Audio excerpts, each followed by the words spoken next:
So apparently, there's been some headlines that in AEW, the Hurt Syndicate, which consists of MVP, Bobby Lashley, and Shelton Benjamin, they were approached about losing a match to the tag team of FTR.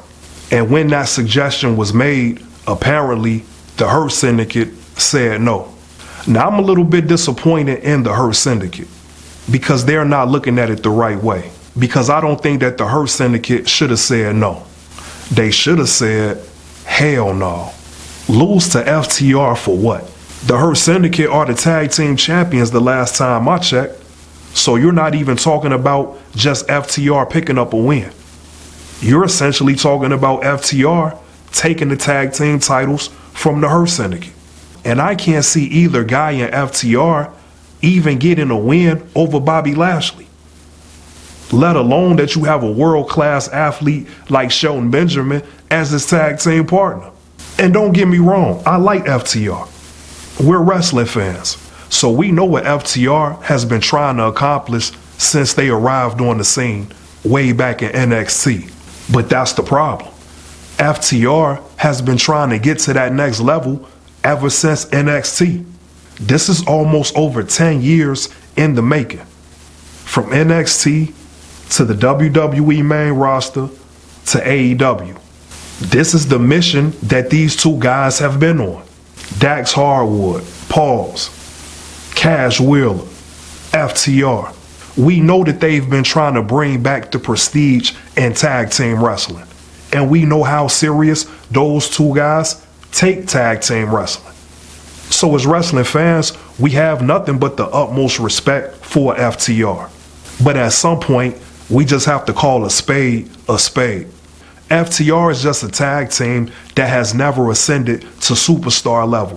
FTR simply just don't have the charisma that it takes to be real power players in professional wrestling. It's just that simple, and I hate to have to be the one to say it. I follow FTR's career. The best match of FTR had to be against American Alpha, Jason Jordan, and Chad Gable. That was a 5-star classic match as far as Southside Tre is concerned. But since that match, there hasn't been an FTR match that stands out in my mind. As good as those guys are in the ring, because they're technically sound. They have all of the fundamentals, but they just don't have the firepower that you need to be a true star in this business. It's interesting because we've all been mad at Vince McMahon in the past when he's made cuts from the company. And FTR was one of those teams and one of those talents that had fans upset when they were released from the WWE. But when you really take a good look at almost all of the people that Vince McMahon has released from that company, they've never been able to regain the momentum or build their characters up to be stars in professional wrestling. And guess what? It's no coincidence. As much as people doubt Vince McMahon's capability, I think they're speaking more from the heart and not really taking a look at the bigger picture. The reason why I believe Vince McMahon is the king of professional wrestling is because Vince McMahon is able to distinguish the difference between a wrestling star and a superstar. In the business of wrestling, Vince McMahon didn't even want the word wrestler used. And that's because Vince McMahon was always thinking 10 steps ahead. Vince McMahon knows full well that wrestling was headed to carnivals and gymnasiums if it wasn't for the adjustments that he made to the business. Just a couple hours ago, I read about the new deal that the WWE has with ESPN. $1.6 billion for all of the premium live events to air through ESPN. Even though Vince McMahon isn't with that company, please don't ever get it twisted. Vincent Kennedy McMahon is the reason that these type of deals are even able to happen. And if wrestling was such a big deal, other promotions would have been able to do things similar to this deal. This is unheard of. Just like the Netflix deal. Just like the partnership with Peacock and NBC. Vince McMahon at heart is a true wrestling promoter. And that's what he's the king at. So when he doesn't think that wrestlers are good enough to be in the WWE, we should have took more heed to the things he was saying. With the exception of maybe a few wrestlers, mostly everybody that Vince McMahon has released from the WWE hasn't been able to live up to their full potential.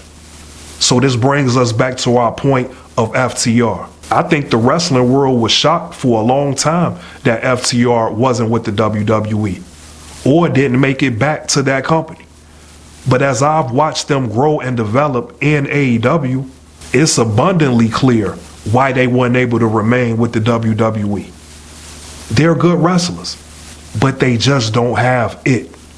The it factor, the star quality, the charisma that it takes to make people care about your character.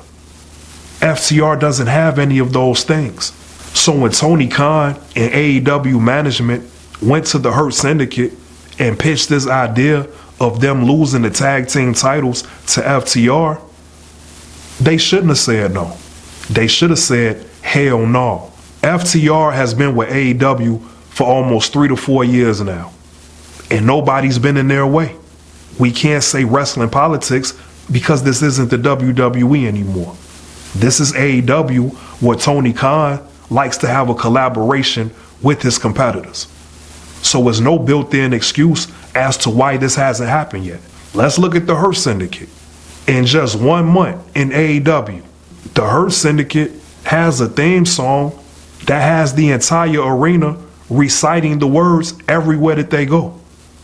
From city to city, this is one of the hottest things that's going on in AEW.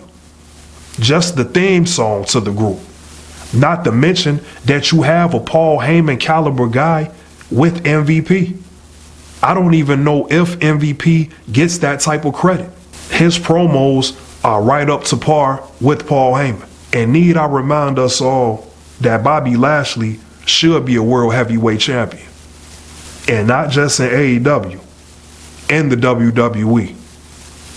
We just talked about how Brock Lesnar made this big return that we just couldn't care less about. All of the years Bobby Lashley was in the WWE, he was the perfect athlete that could have been built up like a Brock Lesnar. Bobby Lashley also was one of the few guys that could actually have a fight with Brock Lesnar. Because if you look at both these guys' resumes, they're almost identical. Even when it comes to mixed martial arts. To my understanding, Bobby Lashley is undefeated. So when you talk about credibility, how much more credible can you be than a Bobby Lashley? This man could be any world champion in any wrestling company. Since John Cena is on this retirement tour, going against people that he's faced in the past, he also had a small feud with Bobby Lashley. There's actual history between Lashley and John Cena. So back to our main point with Tony Khan, AEW, and FTR. All of those entities need to get the hell out of here. Because if they're trying to make it seem like MVP is being unreasonable, I think that's just inaccurate. MVP sees the bigger picture, and he knows that FTR having any type of victory over the Hurt Syndicate is just. So how could AEW management and or Tony Khan even want the Hurt Syndicate to lose to FTR? What the hell are they thinking about right now? I've tried to give AEW credit for a lot of the things that they've been accomplishing in that company. Please don't start with no dumb shit right now. Because to read these reports that MVP has heat backstage in AEW, this is just something that sounds crazy. When at face value, MVP is not wrong. One more time, why should FTR beat the Hurt Syndicate? Who's the people in AEW who think that this should happen in the first place? Because that's who should have the heat backstage.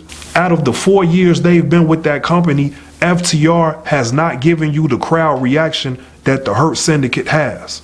FTR has not brought a level of excitement to AEW that the Hurt Syndicate has.